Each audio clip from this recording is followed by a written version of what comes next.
Merhabalar, Nesrin'den Tarifler kanalıma ve mutfağıma hoş geldiniz. Bugün sizlerle hem lezzetiyle hem de görseliyle hepinizin çok beğeneceğini umduğum, çay saatlerinizde veya kahvaltılarınızda yapıp tüketebileceğiniz yumuşacık, pamuk gibi harika bir simit poğaça yapımını paylaşacağım. Şimdi yapımına geçelim. Yoğurma kabımızın içerisine 1 bardak 200 mililitrelik su bardağıyla ılık süt, 1 bardak ılık su, aynı bardak ölçüsüyle, 1 tatlı kaşığı toz şeker. Önce bir karıştıralım. İçerisine de yarım paket yaş maya, instant maya da olabilir, kuru maya. Şimdi mayamız ve şekerimiz eriyene kadar şöyle güzelce bir karıştıralım. İyice karıştırdık. Mayamız, şekerimiz eridi. Üzerine de bir su bardağından şöyle bir parmak eksik sıvı yağ, zeytinyağı veya ayçiçek yağı olabilir, fark etmez. Bunu da böyle güzelce karıştıralım. Şimdi de yavaş yavaş unumuzu katmaya başlayalım. Bir bölümünü koyalım. Üzerine de bir tatlı kaşığı tuz.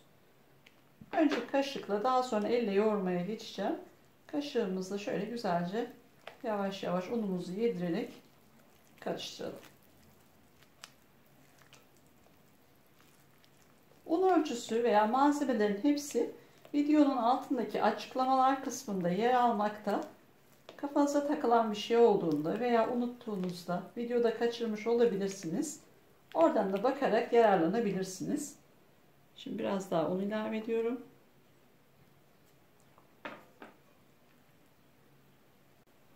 Artık elle yoğurmaya geçiyorum. Şimdilik 6 su bardağı un hazırladım. Ama bazen bu unun kalitesine göre, markasına göre farklılık gösterebiliyor. Hamurumuzu yoğurduğunda tam kaç bardak gittiğini söyleyeceğim. Son bardağınızı kontrollü bir şekilde koyun her zaman. Artık hamurumuzu iyice yoğurduk. 6. bardağımızdan da şöyle 2 parmak kadar kullandık. Çok az ilave ederek bu şekilde ayarladım. Yani 5 bardak, bir de şöyle 6. bardaktan 2 parmak kadar un kullandık. Ama bu her zaman söylediğim gibi unun kalitesine, markasına göre farklılık gösterebilir. Siz 6 su bardağı un hazırlayın. Ona göre yavaş yavaş ilave edersiniz. Hamurumuz şöyle gördüğünüz gibi yumuşak kıvamlı ama elime yapışmıyor. Artık hamurumuzun yoğrulma işlemi tamamlandı. Hamurumuzun üzerini bir streç filmle kapatalım. Ilık bir ortamda ortalama 1 saat mayalanmaya bırakalım. Hamurumuz ortalama 1 saatte çok güzel bir şekilde mayalandı. Şimdi üzerini açalım.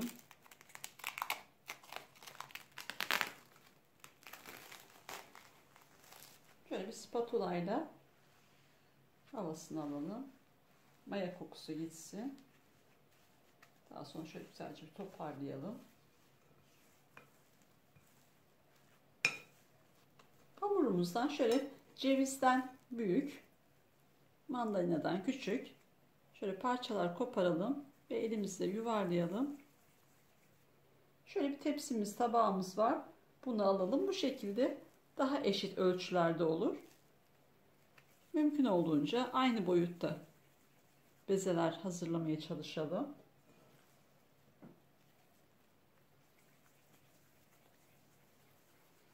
Şimdi bütün hamurumu bu şekilde önce bezelere ayırıyorum. Hamurumuzun hepsini bezelere ayırdım.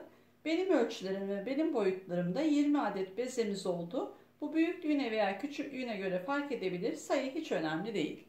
Simit poğaçalarımızı bulamak için yarım çay bardağına yakın pekmezimiz var. Bunu bir tabağımıza alalım.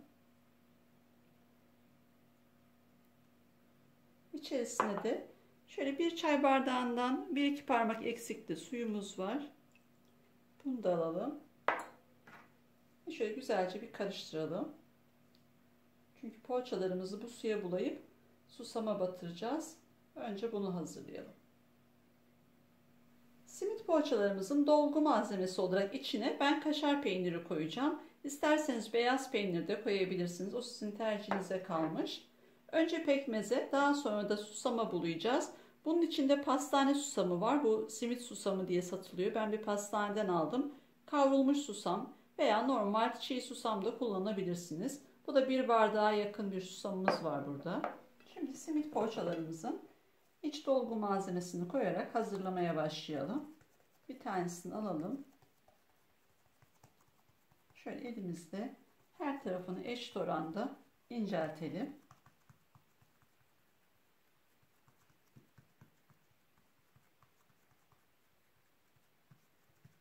İçerisine de kaşar peynirlerimizi koyalım.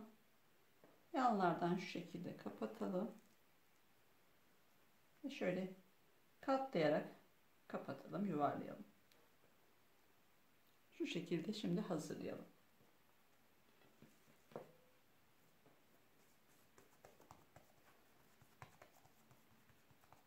Şimdi bütün bezelerimi bu şekilde kaşarlarını koyarak yuvarlayıp hazırlıyorum.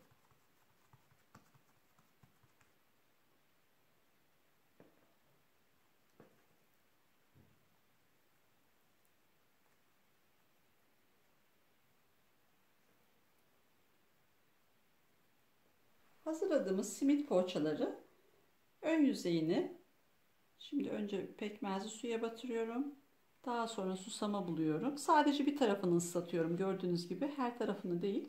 Şu şekilde hazırlayıp şimdi tepsime diziyorum. Çok sık sık dizmeyin. Daha tepsi mayasında duracağı için kabaracak. Şöyle bir yüzünü pekmezli suya bastırıyorum. Daha sonra da susama batırıp buluyorum. Ve tepsime diziyorum.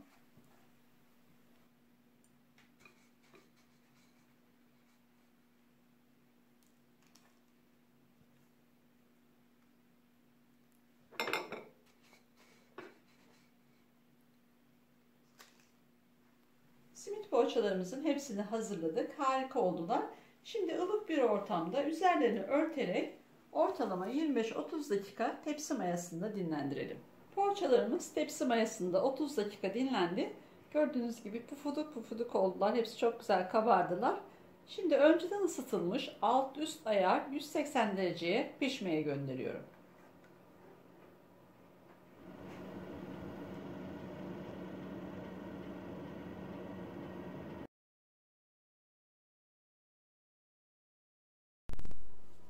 Simit poğaçalarımız fırından çıktı. Gördüğünüz gibi harika oldular. Benim fırınımda 30 dakikada pişti ama bu her fırına göre farklılık gösterebilir. Şimdi ilk sıcaklığının çıkması için 1 dakika dinlenmeye bırakıyorum.